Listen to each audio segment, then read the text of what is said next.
Dominasi militer modern bertumpu pada kemampuan melancarkan serangan pertama yang mematikan untuk menghancurkan pertahanan musuh sebelum mereka sempat bereaksi.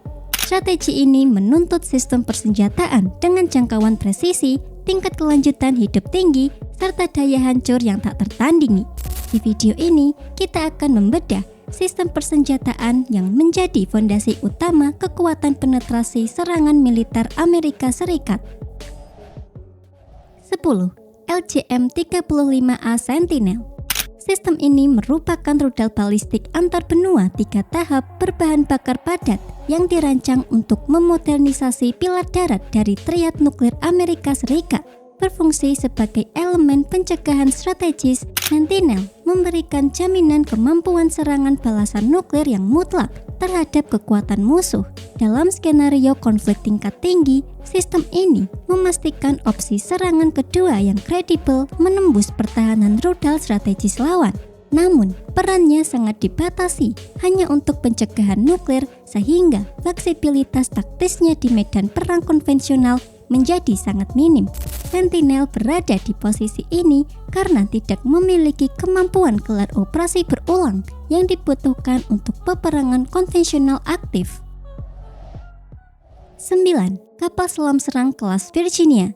Bergeser ke domain bawah laut, platform bertenaga nuklir ini dikhususkan untuk operasi senyap dan peperangan anti kapal selam.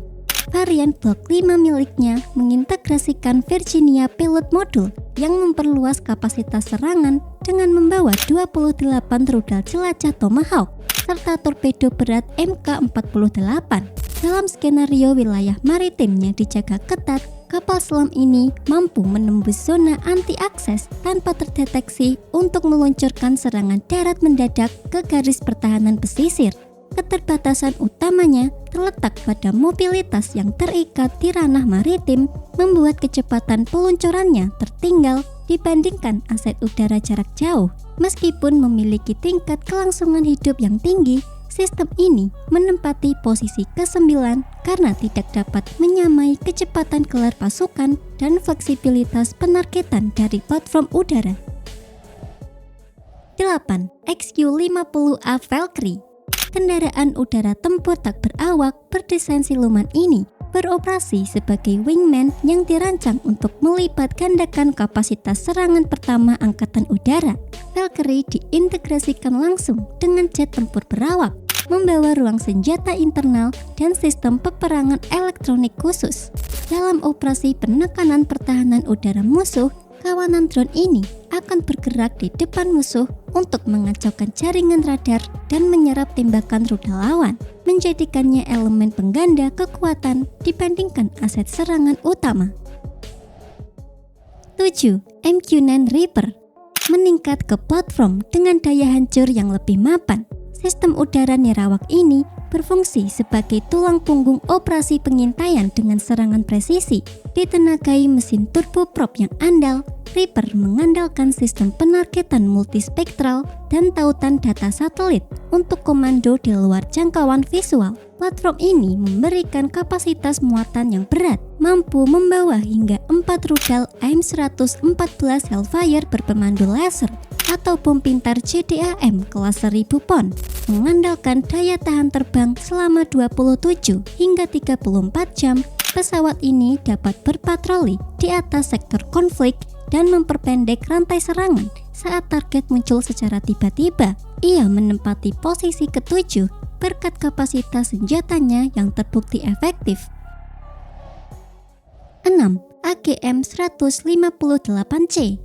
Sistem rudal anti kapal jarak jauh generasi terbaru ini dirancang khusus untuk mengendalikan lautan dengan menetralisir armada permukaan musuh secara senyap, membawa hulu ledak penembus seberat 1000 pon.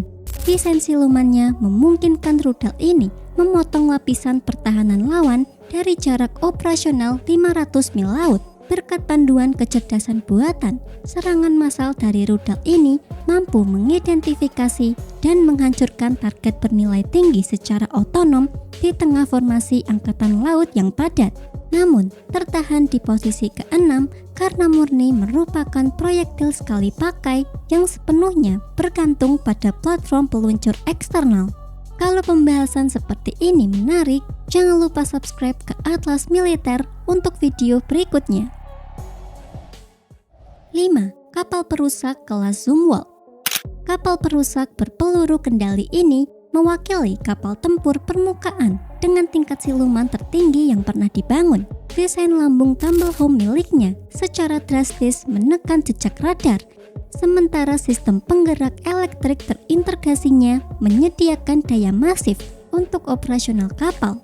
Saat ini, Zumwalt dipersenjatai dengan 129 sel peluncur vertikal Mk57 yang membawa rudal jelajah Tomahawk dan sedang disiapkan untuk mengintegrasikan persenjataan hipersonik. Dalam skenario serangan pesisir, kapal ini mampu membayangi garis pantai musuh tanpa terdeteksi, tetapi jumlahnya yang hanya 3 unit di seluruh dunia sangat membatasi proyeksi kekuatannya di tingkat global. 4. F-22 Raptor. Jet tempur superioritas udara generasi kelima ini dirancang untuk mengamankan ruang udara melalui kecepatan, kelincahan, dan tingkat observabilitas yang sangat rendah, mengandalkan sepasang mesin Pratt & Whitney F119PW100. Pesawat ini mampu mempertahankan penerbangan super cruise tanpa membuang bahan bakar untuk afterburner. Integrasi radar AESA AN/APG-77 dan sistem peperangan elektronik internal memberikan kesadaran situasional mutlak yang menjadi keunggulan deteksi dan tembakan pertama di udara. Dalam operasi ofensif tingkat tinggi, Raptor bertugas menembus jauh ke wilayah musuh untuk menetralisir patroli udara dan menekan sistem pertahanan rudal lawan. Namun, arsitektur komputasinya yang lebih lama membatasi kapasitasnya dalam menjalankan misi serangan darat berskala besar. 3. F-35 Lightning II. Pesawat tempur siluman ini bertindak sebagai pusat komando digital, didorong oleh mesin bertenaga 43.000 lpf dari Pratt & Whitney F135. Keunggulan sejati platform ini terletak pada perpaduan sensornya yang tidak tertandingi. Sistem internalnya menyatukan data dari radar AESA AN/APG-81, sensor apertur terdistribusi, dan sistem penargetan elektrooptik untuk didistribusikan secara instan melalui tautan data link 16. Dalam misi penekanan pertahanan udara musuh, jet tempur ini mampu menyelinap di balik jaringan radar untuk mengeliminasi baterai rudal darat ke udara, sekaligus mengarahkan serangan jarak jauh armada laut secara real-time. Kendati jangkauan operasionalnya belum mampu menyamai aset serang strategis berjangkauan global. 2. Senjata hipersonik jarak jauh. Dikenal dengan sebutan Operasi Dark Eagle, sistem proyektil Bushclad dari darat ini menembus jaringan pertahanan udara konvensional murni melalui kecepatan yang tidak bisa dicegah. Memanfaatkan pendorong roket pada 2 tahap, sistem ini melepaskan kendaraan luncur yang bermanuver tak terprediksi di lapisan atas atmosfer pada kecepatan melampaui Mach 5, meliputi jangkauan hingga 1.725 mil.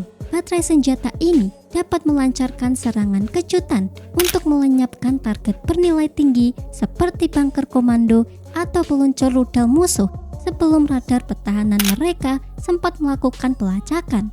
Kecepatan hipersoniknya memastikan jaminan penetrasi serangan pertama, namun sistem ini berada di bawah posisi puncak karena status senjatanya yang sekali pakai. 1. B-21 Raider dirancang secara spesifik untuk menembus jaringan pertahanan udara paling rapat. Pesawat ini menyatukan jangkauan antar benua dengan profil siluman generasi terbaru. Arsitektur sistem terbukanya memungkinkan integrasi perangkat lunak peperangan elektronik dan sensor baru secara cepat, memastikan pesawat ini tetap relevan menghadapi ancaman masa depan hingga tahun 2070-an. Ruang senjata internalnya yang sangat besar dirancang untuk melepaskan persenjataan mematikan, mulai dari amunisi presisi konvensional, rudal jelajah stand-off, hingga bom gravitasi nuklir strategis. Pada jam-jam pertama konflik berskala besar, formasi B-21 Raider akan menyusup tanpa terdeteksi ke wilayah udara berdaulat musuh. Armada ini akan menghancurkan infrastruktur komando, baterai rudal darat ke udara, dan fasilitas anti-satelit sebelum lawan menyadari serangan telah dimulai. Lebih dari itu, B-21 juga berfungsi sebagai pusat komando udara yang mendistribusikan data penargetan real-time untuk mengoordinasikan seluruh pasukan gabungan di zona tempur, membuat pertahanan anti-akses musuh menjadi sepenuhnya usang. Evolusi dari rudal balistik darat hingga pembom siluman penetrasi dalam membuktikan bahwa superioritas militer modern sangat bergantung pada kemampuan melancarkan serangan pertama yang mematikan. Dalam pertempuran tingkat tinggi, kapasitas untuk membutakan dan melumpuhkan lawan pada menit-menit awal akan menentukan hasil akhir dari seluruh operasi peperangan. Tulis di komentar, menurut kamu, sistem mana yang paling berpengaruh di medan perang modern saat ini? Jangan lupa like dan subscribe ke Atlas Militer. Lalu lanjutkan ke video berikutnya yang sudah muncul di layar kamu sekarang.